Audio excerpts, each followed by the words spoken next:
دیوبندی ایک فرقہ ہے. دیوبندی فرقہ نہیں ہے. دیوبندیوں کے علاوہ جو ہیں وہ فرقے ہیں. یہ کیسے ہے میں آپ کو بتا سکتا ہوں.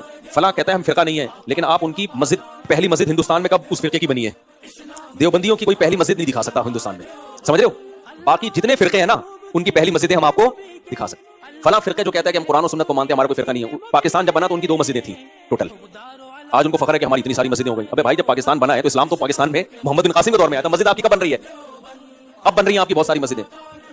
تو ہوا یہ ہے کہ جو اسلام بر صغیر میں آیا تھا نا, انڈیا, پاکستان, بنگلہ دیش, برما, یہ پورے خطے میں محمد بن قاسم کے ذریعے اور مجاہدین کے ذریعے, کوفہ چونکہ خلافت کا مرکز تھا تو کوفہ والا فقہ آیا ان تمام ایریاز میں. اس کو خوب اچھی طرح سے سمجھیں. کوفہ کا فقہ کون سا تھا؟ یہ بھی بہت لوگ کہتے ہیں مکہ والے فقہ کو مانتے ہیں, کوفہ کے فقہ کو نہیں. دیکھو کوفہ اسلام کا مرکز تھا. سیدنا علی رضی اللہ تعالیٰ عنہ جب کوفہ گئے ہیں تو اسلام کا مرکز کیا بن گیا تھا؟ کوفہ. عبداللہ بن مسعود بھی تھے, وہ بھی علمی لحاظ سے بہت بڑا مقام تھا. تو حضرت علی اور عبداللہ بن مسعود کے شاگرد کوفہ میں آباد ہوئے ہیں. لہذا کوفہ میں حدیث بھی بہت پھیلی ہے, قرآن بھی بہت پھیلا ہے, اور قرآن و حدیث سے جو مسائل نکالے جاتے ہیں نا حلال و حرام کے, اس کو فقہ کہا جاتا ہے. وہ فقہ بھی کوفہ میں بہت پھیلا ہے. تبھی علامہ ابن تیمیہ رحمہ اللہ کہتے ہیں کہ عبداللہ بن مسعود کے شاگردوں میں جو جس طرح سے مفتی اور افتاء فتویٰ مشہور ہوا ہے نا, یہ سعادت کسی اور کو اس طرح سے حاصل نہیں ہوئی ہے. تو کوفہ اسلام کا مرکز. یہی وجہ ہے کہ ہم جو قرآن پڑھتے ہیں نا, یہ مختلف قاریوں سے ثابت ہے. سب سے مشہور قاری جو ہے نا, جن کی قرات پوری دنیا میں پھیلی, وہ پتہ ہے کہاں کے ہیں؟ وہ کوفہ کے ہیں. مکہ میں بھی قرآن پڑھا جاتا ہے, کہاں کا؟ کوفہ کا. تھا وہ مکہ کا ہی, لیکن پھیلا کہاں سے ہے؟ کوفہ کی طرف نسبت ہے اس کی.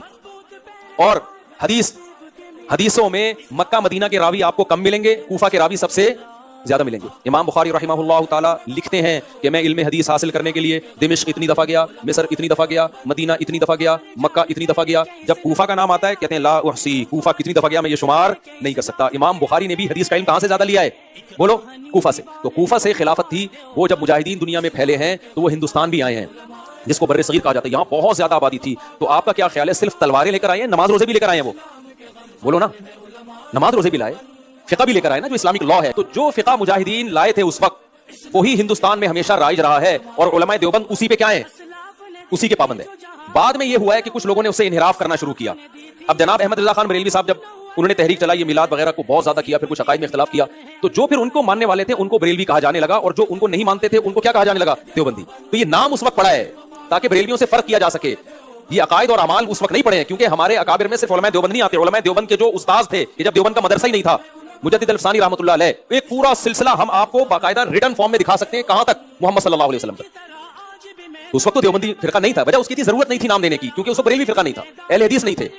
تو جتنے بھی آپ کو نظر آئیں گے نا علماء دیوبند کے علاوہ, ان کی مسجدیں آپ کو پتہ چلیں گی کہ فلاں سن میں یہ مسجد پہلی مسجد تھی ان کی. اس کا مطلب بھائی وہ نیا فرقہ بن کے آ رہا تھا.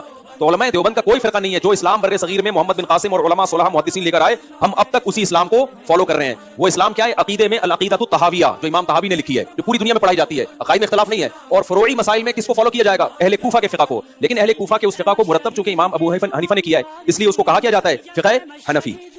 سمجھ میں آ رہی ہے بات؟ جیسے امام بخاری نے کتاب کو مرتب کیا تو ان کی کتاب کو کیا کہا جاتا ہے؟ بخاری ہے, وہ حدیثی.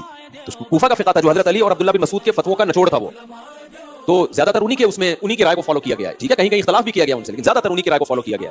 تو اس لیے وہ فرقہ نہیں ہے میرے بھائی. فرقے سارے وہ ہیں جنہوں نے فرقہ واریت کے خلاف لیبل لگا کے نئے ناموں سے کام کرنا شروع کیا. تو ان سے فرق کرنے کے لیے جو علماء بر صغیر کے قدیم طرز پہ چلے آ رہے تھے, ان کو نام لوگوں نے کیا دے دیا؟ دیوبند کا نام.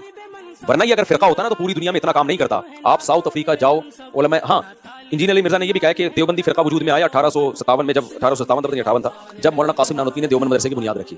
یہ بھی دھوکہ ہے, کسی مدرسے کی بنیاد رکھنے سے یہ نہیں لگتا کہ یہ نیا فرقہ وجود میں آ رہا ہے. ہوا یہ تھا کہ سارے ہمارے مدارس کو انگریز نے ختم کر دیا. وہ سارے مدارس کس کے تھے؟ علماء دیوبند کے تھے. سمجھ رہے کہ نہیں سمجھ رہے؟ کسی اور کا اس وقت مدرسہ نہیں ہوا کرتا تھا. اسلام یہی تھا نا, فقہ حنفی تھا. اس کو دیوبندی کہا نہیں جاتا تھا, فقہ حنفی تھا وہ. تو انگریز نے جب سب ختم کر دیا ہے, پابندی لگا دی, علماء کو توپوں کے سامنے رکھ کے اس نے اڑائے. ساری ہمارے اکابر کی قربانیاں ہیں. تو قتل کیا, درختوں پہ لٹکایا مار مار کے, مدارس ختم کر دیے.